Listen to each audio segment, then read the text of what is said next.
Hey there, I'm Aurora. I'm new here, and by new here, I don't mean new to Warframe by any means. I've been playing this game for longer than I can count, but I'm pretty new to the whole, YouTube making content kind of thing, so we're gonna give this a whirl and see how things go. I just wanted to make a quick video to start off.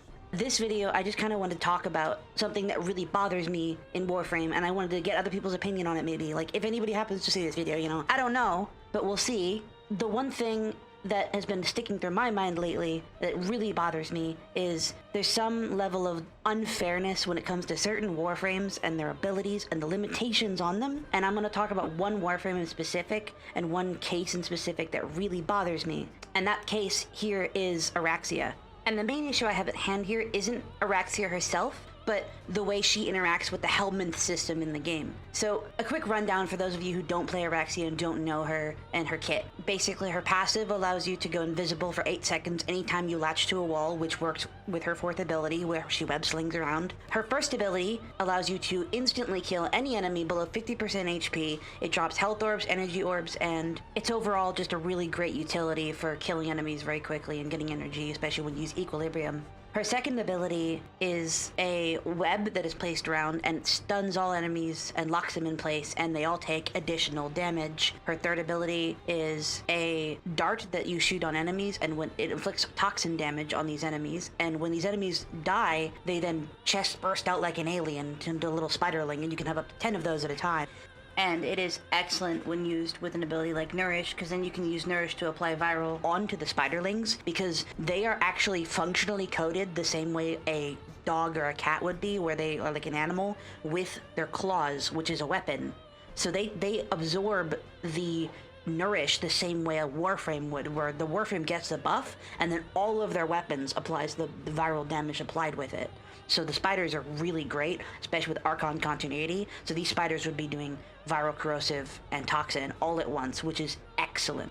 And then her fourth ability is Silken Stride, which is the main ability that I have an issue with that I wanted to talk about. And the way Silken Stride works is you activate the ability and you are now in a spider form where you can web around and, you can go invisible really easily, and it's a lot of fun.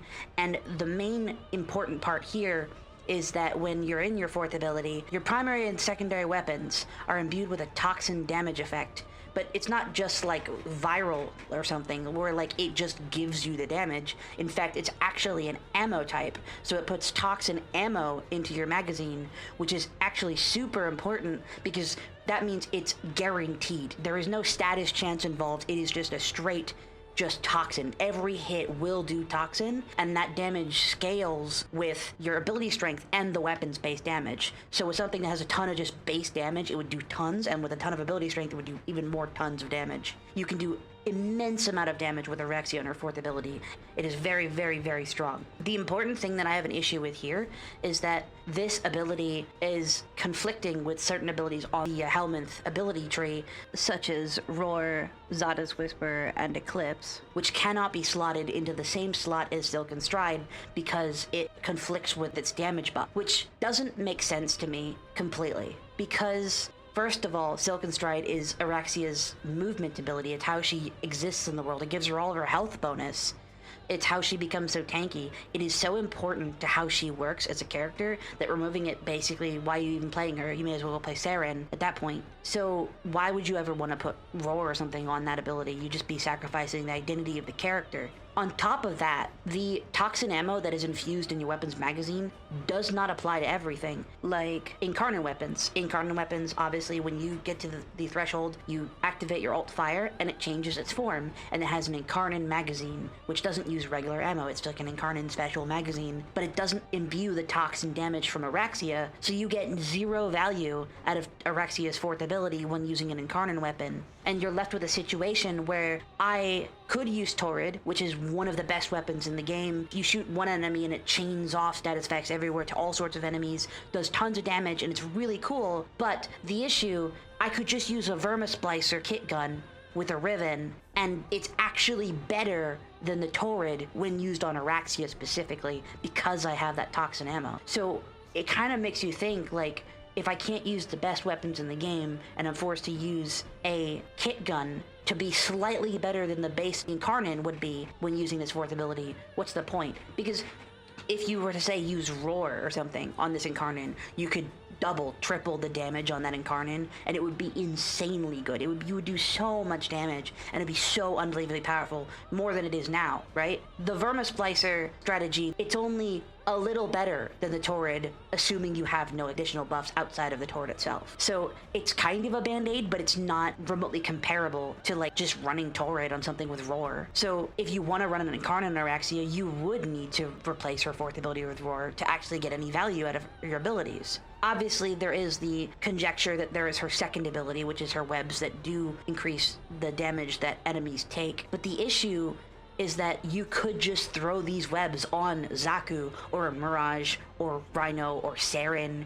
or anybody else, so it doesn't really make that a unique thing Araxia can do, so why would you? Like, I think a really nice fix that DE could do here is simply just let us put Roar on her third ability or her first ability or whatever and not have to override her 4, or just let us imbue the ammo type into the Incarnate magazine.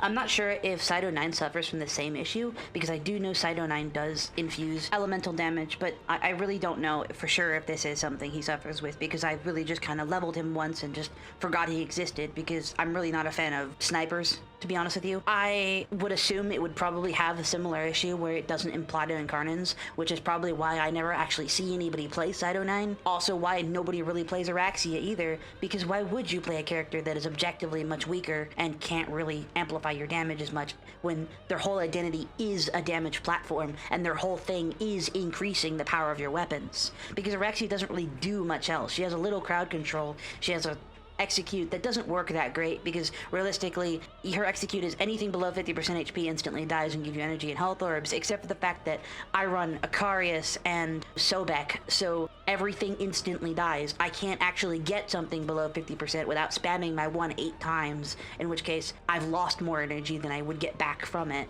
So what's the point in even running it? So I just subsume over that with Bright Bonnet most of the time to snapshot my fourth ability and get the energy that way, because it's kind of useless. And the Spiderlings are really good, so why get rid of them? Anyway, that's kind of my ramble for the day. This is kind of just what was going through my mind and what I wanted to say. I don't know if anybody's ever gonna like watch this or care, or if it's ever gonna change. I hope one day it does, because it is really frustrating that my favorite Warframe suffers from such a stupid little oversight in balancing. Like, I just really want to be able to just blow everything up with her the way Saren can or something, you know? Like, it's so unfair that a Warframe like Saren can use her augment to infuse corrosive, and then her 3 to infuse toxin, and you can put Roar in her 4, and you can get so much damage out of her, and then Araxia's just like, yeah, we have Saren at home. Like, she's just kind of budget Saren. I mean, I still prefer Araxia because she's really fast and has those really awesome webs, and she's just cool, but realistically, for output damage, Saren or something else like that is much better. So I just hope that DE does something and fixes it. Beyond that, that's kind of all I wanted to say. I don't know what else there is to say, so I will see you guys in the next one. Thank you guys for watching, and yeah, that's it.